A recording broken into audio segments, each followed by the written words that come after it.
Bonjour à tous et bienvenue sur la chaîne des oracles et des fées. Je suis très heureuse de vous retrouver aujourd'hui pour vous faire une petite présentation sur l'utilisation de l'oracle des 5, qui est un nouvel oracle voilà, que vous retrouvez depuis quelques temps sur la boutique et pour lesquels vous avez été nombreux à me faire la demande de un petit peu comment l'utiliser en attendant que le livret arrive. Alors, pour information, pour ceux qui l'ont commandé ou qui vont le commander, il existe, en attendant la sortie du livret que je suis en train de terminer de rédiger, un fichier sous ce type-là, vous voyez, qui vous sera transmis en PDF avec évidemment les explications que je vais reprendre un petit peu ici à l'oral pour vous expliquer un petit peu comment utiliser cet oracle. Voilà. Alors je m'excuse parce que par avance, ça doit s'entendre un peu, je suis extrêmement encombrée au niveau sinus. J'ai attrapé un énorme rhume, donc j'ai la tête qui est limite à exploser. Mais bon, comme j'ai promis à Sophie elle se reconnaîtra, Sophie, si vous me regardez, voilà. Un très grand merci également à vous parce que ça faisait un moment qu'il fallait que je fasse cette vidéo. Donc bon, voilà, ça tombe à un moment où je suis pas en forme, mais c'est pas très grave. Voilà. Alors, il y a un peu de bruit à l'extérieur, je m'excuse, j'espère que vous n'entendez pas trop les bruits environnants. On y va. Alors ce jeu, il est issu, c'est de là un petit peu, c'est la première fois que j'ai vu ce jeu, c'était dans un film, comme je l'évoque dans le livret et sur les fiches que vous recevrez pour ceux qui ont déjà commandé le jeu. Euh, c'est un jeu que j'ai découvert moi la première fois euh, dans le film de... Je vais y arriver. Ça y est, j'ai un trou de mémoire, les amis. Ah voilà, dans le film, évidemment, comme son nom l'indique, qui est intitulé L'intuition, avec Kate Blanchett, Keanu Reeves et Cathy Holmes, pour ne citer que ces trois-là. Euh, excusez-moi, j'attends un peu parce que, voilà, je pense on va être un peu plus au clair, entre guillemets. Donc c'est un jeu que j'ai découvert dans ce film-là. Et dans ce film-là, pour ceux qui ne l'ont pas vu, je vous invite à aller le découvrir. Kate Blanchett est donc, entre guillemets, voyante, cartomancienne. Et dans le film, elle utilise ce jeu. Donc comme c'était un jeu que je ne connaissais pas, je suis allée me renseigner un petit peu sur ce jeu qui, à la base, hormis les cartes que je vais vous montrer ici, voilà, c'est un jeu qui est tout simple. Vous allez y avoir 25 cartes. Pourquoi 25? Parce que vous avez 5 symboles que je vais vous montrer, répétés 5 fois. Voilà. Et dans le film, tout l'intérêt de ce jeu, de cet oracle en tout cas, puisqu'à la base c'est un oracle qui est issu de ce qu'on appelle les symboles ESP, ESP signifiant extrasensoriel perception. Alors là, je vous le fais en version française, mais voilà, il faudrait que je le dise de façon un peu plus anglophone, mais là, j'ai pas l'énergie, les amis. Et qui a été créé par un docteur qui s'appelle le docteur Karl Zener, et qui a été créé donc et utilisé pour la première fois par un autre de ses confrères qui s'appelle le docteur Banks, pardon, toujours des Américains, qui faisait partie du département parapsychologique de l'université de Duke aux États-Unis, euh, et dont le but était de faire une étude sur les phénomènes paranormaux. Voilà, c'est comme ça un petit peu que ce jeu est né, et de là, de ma vision du film et des perceptions que j'en ai eues, j'ai moi décidé de faire l'oracle des 5. Alors en soi, j'ai pas inventé grand-chose, je le concède, si ce n'est que je l'ai un petit peu transformé pour en faire un côté un peu plus, entre guillemets, magique, et puis lui donner une autre dimension qui pour moi était peut-être un peu plus sympa que les cartes toutes simples comme ça qui font très scolaire au final. Voilà. Mais dans le jeu d'origine, il y avait également 2 cartes blanches et des cartes animales que je n'ai pas reprises. D'une part je vais être très honnête avec vous, parce qu'il n'y avait pas plus d'explications que ça dans le jeu d'origine. Voyons, on le dit là, ces cartes ont été créées par le docteur Rhine en 1927 pour procéder à des tests de clairvoyance, de télépathie et de précognition. Voilà. Et l'idée, c'était de faire, au niveau de la clairvoyance, c'était qu'une carte était tirée au hasard, et le récepteur, c'est-à-dire la personne qui était, voilà, devait avoir cette capacité de deviner quel symbole avait été tiré par une tierce personne. Voilà, bref. Bon, ils avaient intégré des 5 animaux que moi, j'ai pas réintégrés. Je dis pas que je le ferai pas un jour. Mais dans l'idée, il n'y avait pas plus d'explications que ça sur les animaux, donc je ne les ai pas intégrés. Vous me direz ce que vous en pensez, les amis. Voilà, donc ce jeu, à l'origine, il est conçu tout simplement comme ceci. Et ça s'appelle ni plus ni moins que les cartes ESP Desk Dark. Vous les trouvez partout sur les réseaux sociaux. Voilà, je ne sais plus combien j'avais payé ça, une modique somme insignifiante. Voilà. Alors, de là, donc, et de la vision du film est né l'oracle des 5. Donc, pourquoi les 5? Parce que, comme je vous l'ai évoqué, il y a 5 symboles. Voilà. Et les 5 symboles, vous allez évidemment les retrouver 5 fois. Parce que tout l'intérêt également de ce jeu, c'est de pouvoir, alors soit vous allez en faire une lecture avec une carte unique, comme on peut le faire avec le tarot ou un oracle, ça c'est au bon vouloir de chacun. Vous pouvez, comme je l'ai fait dans les tirages d'octobre, ne tirer qu'une ou deux cartes, faire l'interprétation que de ces 2 cartes. La particularité, c'est d'ailleurs effectivement de faire un tirage soit en carte unique, soit en 2 cartes, soit, bon, moi je dis, on peut aller jusqu'à 5 cartes, mais ça va nécessiter quand même au niveau perception, au niveau interprétation, une capacité, comment dirais-je, déjà d'être dans une excellente forme, mais ça je le dirai à chaque fois. Quand on fait les cartes, il vaut mieux être en forme. Tirer les cartes quand on n'est pas en forme, ça ne sert strictement à rien. D'une part parce qu'on n'a pas l'énergie pour ça et que ça peut parasiter les messages qu'on peut recevoir en clairaudience, en clairsentience, etc. Les amis. Donc, le symbole, eh bien sûr, on va le retrouver 5 fois parce que justement, du fait de l'association. Alors, donc, comment ça marche?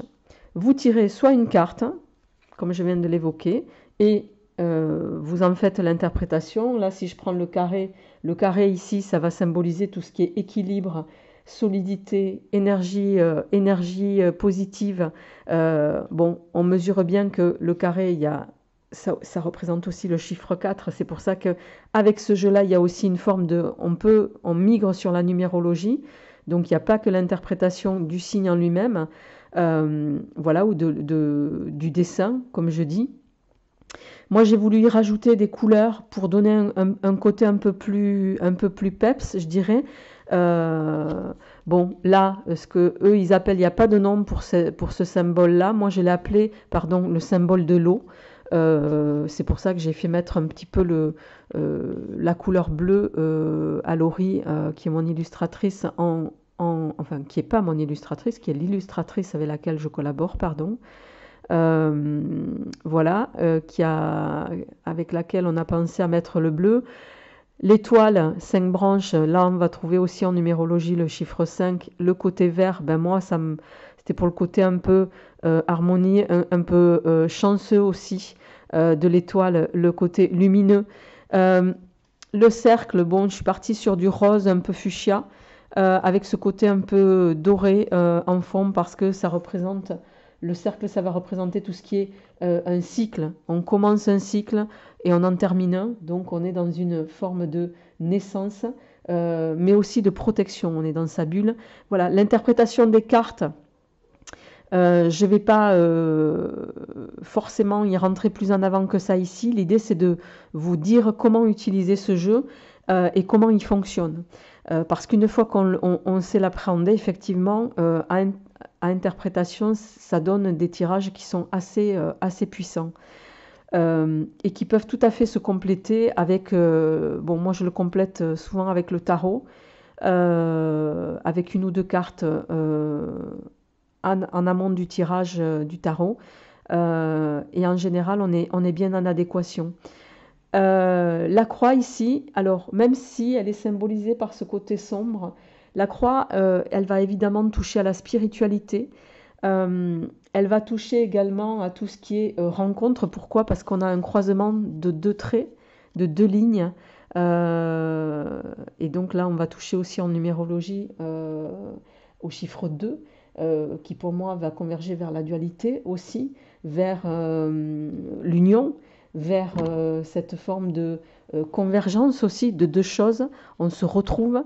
Il y a beaucoup de choses derrière les symboles. Donc, contrairement à ce qu'on peut supposer comme ça, de but en blanc, se dire que il y a 5 symboles et puis voilà, et on s'arrête là. Mais non, parce que tout l'intérêt, c'est qu'effectivement, vous pouvez tirer aussi bien 2 symboles. La finesse de ce jeu, ça va être de faire, de pouvoir les marier. Vous allez pouvoir tirer je vais y arriver, ou le carré avec la croix, ou l'eau avec le carré, etc. L'étoile avec le cercle. Et vous pouvez très bien également tirer 2 fois le cercle. Et tout ça va donner des interprétations voilà, qui vont pouvoir vous permettre d'étayer votre tirage et vos prédictions, les amis. Donc, dans l'absolu, moi je préconise, et c'est ce que vous retrouverez dans le livret qui est beaucoup plus détaillé, je préconise un tirage en une carte si vous souhaitez faire voilà, la carte du jour par exemple. Le tirage en 2 cartes, les 2 cartes, c'est ce qu'on appelle les associations. Alors, une petite précision avant de vous parler des associations. Quand on parle d'une carte, si vous tirez une carte, chaque carte va avoir un aspect positif, un aspect négatif. Comme toute chose, comme les cartes dans le tarot, il y a toujours... Pourquoi un aspect positif et négatif? Parce qu'il y a toujours une part d'ombre et de lumière dans chaque chose. Alors, vous pouvez très bien, au moment où vous faites le tirage, vous ne ressentir qu'un aspect positif de la situation, et auquel cas, vous êtes libre de l'interpréter dans un sens purement positif. Moi, ça m'est arrivé sur les vidéos de ce mois-ci. Si vous voulez voir, je vous invite à aller les découvrir, les amis. Excusez-moi parce que j'ai vraiment... j'ai chaud, mais vous ne pouvez pas imaginer. J'ai perdu le fil de ce que j'étais en train de vous dire. Oui, les aspects négatifs, pardon, et positifs de chaque carte. Donc voilà, vous êtes libre de les interpréter dans leur côté lumineux ou côté plus sombre.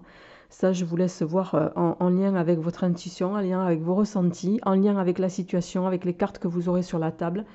Bref, voilà, c'est au moment. Bien sûr, vous aurez un fichier de support, mais comme je le dis toujours, c'est un peu comme dans le tarot, c'est un peu comme dans les oracles. Quand on est clairaudient, quand on est clairsentient, les cartes vous servent de support. Après, il y a tout ce que vous allez vous ressentir autour. Et c'est aussi ça qui est très important.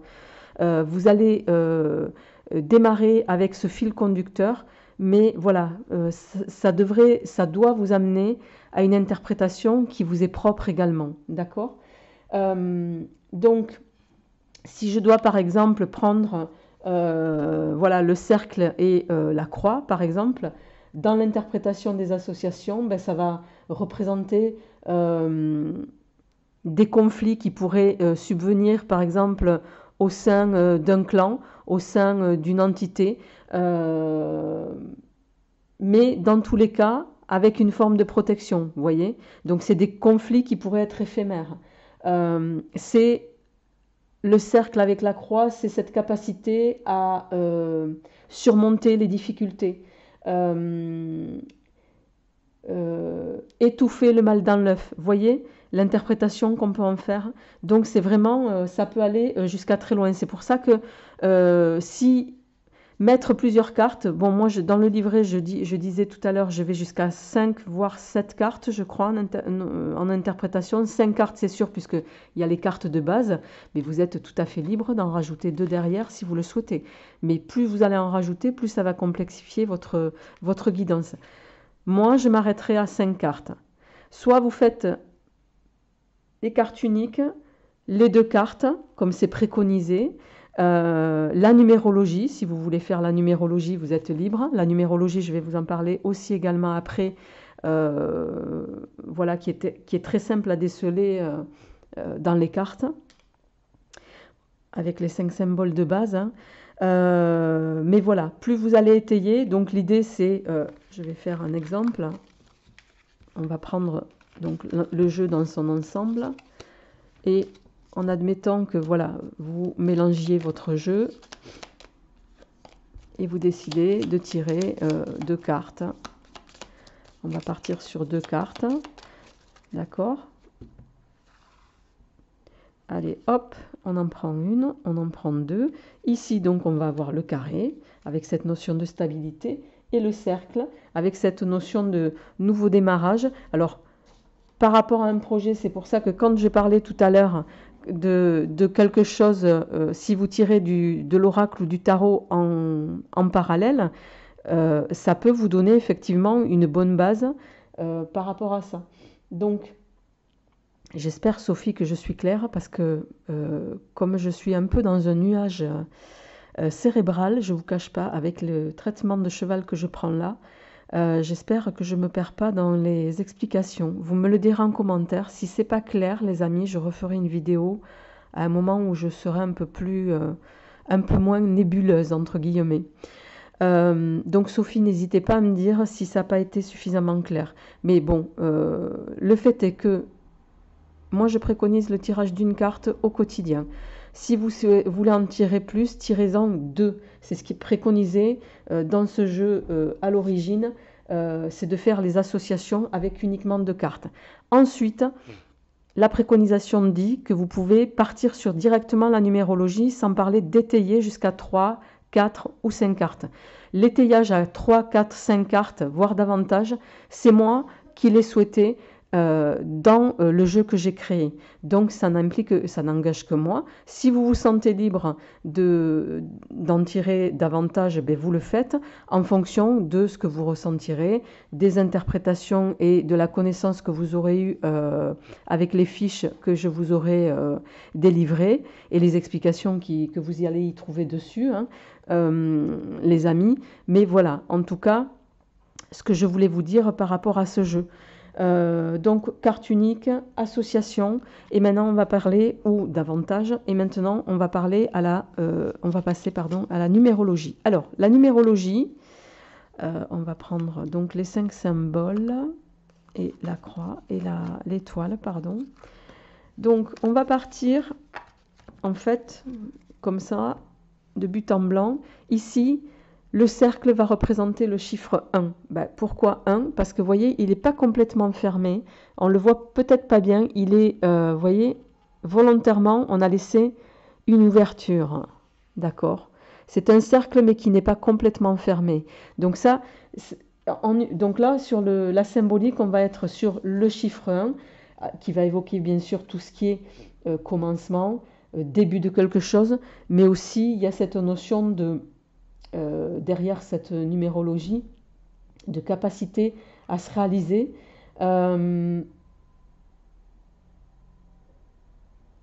Et je dirais davantage, si on devait faire une transcription sur le tempérament du consultant ou de la consultante pour lequel vous allez tirer ou introduire cette numérologie, ben, ça peut nous parler de volonté, ça peut nous parler de quelqu'un qui peut avoir de la détermination, une forme de leadership. Le 1, c'est voilà, hein, y a se mettre en avant, une forme d'indépendance, de créativité. Vous voyez, ça peut aller jusque-là.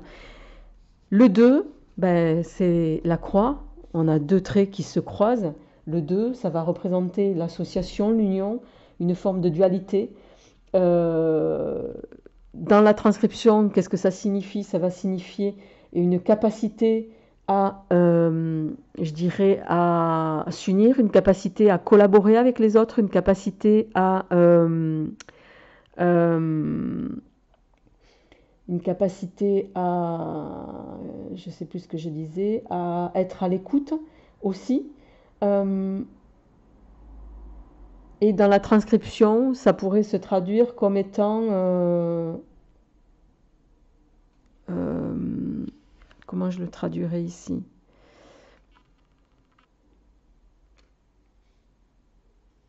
Dans le démarrage de quelque chose, euh, si on prend un exemple, vous démarrez un nouveau projet qui vous tient à cœur, ou il y a une nouvelle équipe dans laquelle vous allez être, dans laquelle on va vous impliquer, ça va également traduire votre capacité à coopérer, votre capacité à collaborer avec les autres, quelle sensibilité vous allez y mettre aussi. Vous voyez, ça peut se traduire comme ça. Donc là, on a le 1, on a le 2. Bien sûr, ici, avec les trois symboles, les trois traits de l'eau, on va trouver le 3. Le 3, c'est pour moi tout ce qui va toucher à... Il y a un socle.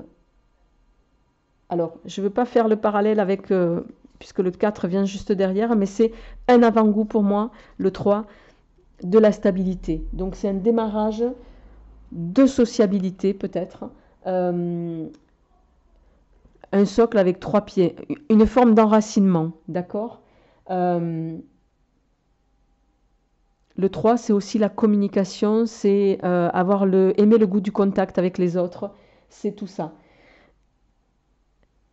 Ici, on va avoir le 4, bien sûr, avec la stabilité, la solidité, la réalisation de soi, une capacité à travailler, une capacité à construire, la concrétisation des choses. Et avec l'étoile ici, le 5. Pour moi, le 5, ben, pourquoi 5 hein, il y a 5 branches, évidemment. Ici, il n'y a pas de sens inversé dans l'étoile. Hein. Il n'y a pas, je veux dire, de connotation comme dans d'autres jeux que j'ai pu créer avec le, l'étoile inversée. Quand elle est avec les deux branches en haut, c'est mauvais signe. Là, il n'y a pas cette connotation-là, d'accord. Même, alors après, si vous souhaitez l'y mettre parce que vous avez un ressenti, moi-même ça pourrait m'arriver, mais à la base, ça n'a pas été transcrit en tant que tel, c'est ce que je veux dire. Voilà, donc en termes de numérologie, les amis, vous pouvez tout à fait associer les 5 cartes, voilà, si vous tirez en termes de numérologie, vous pouvez par analogie faire 1 plus voilà, 2, arriver à une forme de 3 par réduction et en tirer une analyse. Ça, vous êtes complètement libre après, ou associer les 5 cartes et vous-même en faire une analyse de numérologie par déduction. Tout est possible là aussi, d'accord. D'ailleurs, dans les associations, c'est ce qu'on préconise. Hein. On fait 5 et 3, 8. Le 8 va évoquer autre chose, une forme d'expansion matérielle, puisque pour moi, le 8, c'est 2 fois le 4. Donc, on est sur quelque chose d'encore plus probant qu'une forme de stabilité, de concrétisation qui est exponentielle. Voilà, les amis, qu'est-ce que je pourrais vous dire de plus par rapport à cet oracle des 5? Bon, dans le jeu, vous trouvez évidemment la carte de remerciement, mais ça c'est classique. Mais évidemment, il y a une petite partie explicative hein, qui est en recto verso, mais qui est très succincte. Vous aurez en PDF sur demande, en attendant le livret, les fiches comme ça, qui sont en recto verso, avec évidemment tout ce que je viens de vous évoquer, toute la numérologie. Mais voilà, dans l'absolu, c'est soit vous tirez une carte, et je reviens là-dessus, au quotidien, soit vous en tirez 2. Si vous en tirez davantage, comme moi je le préconise, parce que moi je le ressens comme ça, et que je pense que vous êtes tout à fait en capacité d'en tirer 3, 4, voire 5, quand vous le sentirez, vous vous sentirez en maîtrise de ce jeu-là et des perceptions qui vont avec. Et vous êtes tout à fait libre. Pour moi, c'est tout à fait comme le tarot. C'est pour ça que c'est toujours très subtil quand on demande comment il faut tirer les cartes. Ben, je dis aux débutants Tirez selon ce que vous ressentez. Si vous vous sentez en capacité d'en tirer qu'une, vous n'en tirez qu'une. Si pour vous, ça devient trop compliqué au départ d'en tirer 3, 4, 5, contentez-vous d'en tirer qu'une ou deux. Quand vous êtes en maîtrise d'en tirer deux, ben vous passez à autre chose. D'accord? Mais il faut jamais se forcer. C'est pas un challenge, les cartes. C'est voilà, c'est votre intuition, c'est ce que vous allez ressentir, c'est ce que vous allez recevoir comme message, à la fois par le support et par ce que vous recevrez en clairaudience ou en clairsentience. Donc là-dessus, je suis très claire. C'est pour ça que je donne très souvent pas de directives par rapport au tirage. Bon, même si j'en mets dans les livrets, parce que je sais que beaucoup, vous aimez bien avoir cette espèce de support pour vous, pour avoir quelque chose pour démarrer, et je le comprends tout à fait. Mais après, voilà, vous verrez qu'au fur et à mesure, quand vous serez un peu plus abouti dans vos connaissances de cartomancie, vous finirez par avoir une maîtrise voilà, des cartes. Mais, comme je le dis toujours, c'est pas un challenge, les cartes, c'est quelque chose de sérieux quand on le maîtrise avec professionnalisme, et c'est pas quelque chose qui se fait comme ça. Voilà. Donc, écoutez-vous, écoutez vos perceptions, Sophie et les autres. Merci de votre écoute. J'espère en tout cas vous avoir aidé un petit peu. Voilà, n'hésitez pas à me faire votre retour par rapport à tout ça. Je vous remercie. Je vous retrouve très bientôt pour les guidances de novembre. Voilà, j'espère être en plus grande forme en tout cas. Et puis vous verrez, sur les guidances de novembre, il y a une nouveauté qui j'espère vous plaira, puisque c'est la première fois que je vais faire ça sur la chaîne. Mais je vous en dis pas plus. À très bientôt les amis, portez-vous bien et je vous embrasse bien fort. Bye bye.